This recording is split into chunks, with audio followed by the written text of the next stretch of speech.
આજે તમને દર્શન કરવાના છે માં ખોડિયારના, તો ચાલો તમને દર્શન કરાવું માતાજીના. બહુ જૂનવાણી મંદિર છે જે મોરસન લાખણકા 4-5 ગામના સીમાડામાં આવેલું છે. તો ચાલો તમને દર્શન કરાવું માતાજીના.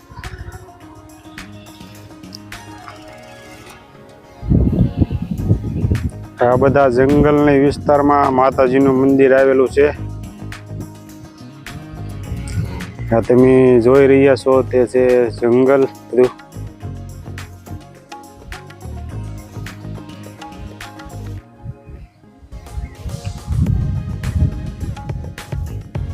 હવે તમને આ મંદિરનું થોડુંક લોકેશન બતાવી દઉં. આ છે જે મોખડા દાદાનું મંદિર, એની સામેની સાઈડમાં રસ્તો જે આવેલો છે, આ જે બોર્ડ મારેલું છે, અને આ રસ્તો છે એ સાંયા બાજુ જાય છે, ને હવે આ રસ્તો છે એ લાખણકા બાજુ જાય છે.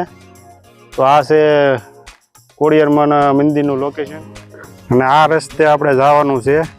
જે જો આ બધો આ જંગલ છે, જે આ રસ્તો છે અહીંયાથી આપણે જવાનું છે. જો સીધો સીધો રફ રોડ છે, ત્યાં આપણે જવાનું છે. તો ચાલો આપણે જઈએ. તમને અહીંનું બધું જંગલ બતાવી દઉં. આ જુઓ, આ તમે જે જોઈ રહ્યા છો તે જંગલ છે. અહીંયા રાતનું નહીં આવવાનું, રાતના જનાવરાની થોડીક બીક હોય છે એટલે રાતનું નહીં આવવાનું. બધું જંગલ, હું અત્યારે જંગલની વચમાં જ ઊભો છું. આ તમે જોઈ રહ્યા છો, આ બધું જંગલ જ છે. આ જો અહીંયા પાણી નેરું વહી રહ્યું છે.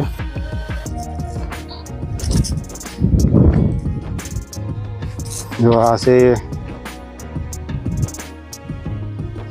બધું જે તમે જોઈ રહ્યા છો તે જંગલ જ છે. એટલે આવો તો રાતનું અહીંયા નહીં આવવાનું. હજુ આ બધું તમે જોઈ રહ્યા, હું અત્યારે જંગલની વચમાં જ ઊભો છું. તો આવો કાંઈક રસ્તો છે. આપણે માતાજીના મંદિરે પહોંચ્યા છીએ, તો ચાલો તમને દર્શન કરાવો માતાજી.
આપણે જે પાછળ મંદિર બની રહ્યું છે તે રામજી મંદિર છે, તેમાં તમે જે કાંઈ ફાળો આપવો હોય તે અહીંયા મંદિરે આવીને આપી શકો છો. આપણી સાથે બાપુ પણ છે, તો તમે જો શક્તિ હોય એવી અહીંયા મંદિરનો ફાળો આપી શકો છો. આ જે આશ્રમ છે તે માર્કંડ ઋષિના આશ્રમથી જણાય છે અને બહુ જૂનવાણી આશ્રમ છે. અને અહીંયા માર્કંડ ઋષિ અમર થઈ ગયેલા છે અને એટલામાં એ હોય જ તે પણ આપણે ઓળખી નહીં શકીએ. પણ એ બાપુ એ મને વાત કરી, હિન્દી બોલે છે એટલે આપણે ન બહુ સમજી શકીએ. એટલે એ એટલામાં બાપુ કહેતા હતા કે એટલામાં એ પાગલ રૂપમાં હોય જ તે. એટલે આ બહુ જૂનવાણી આ જગ્યા છે અને જે અહીંયા અમર છે એમ કહે છે બાપુ. અહીંયા અમર થઈ ગયેલા છે. એ માર્કંડ ઋષિ છે, જૂનવાણી જગ્યા છે. દર્શન પણ કરી લીધા અને આ જગ્યા વિશે ઘણું જાણી લીધું. તો આપણે હવે મળશું નવા વિડીયો સાથે. ત્યાં સુધી જય માતાજી.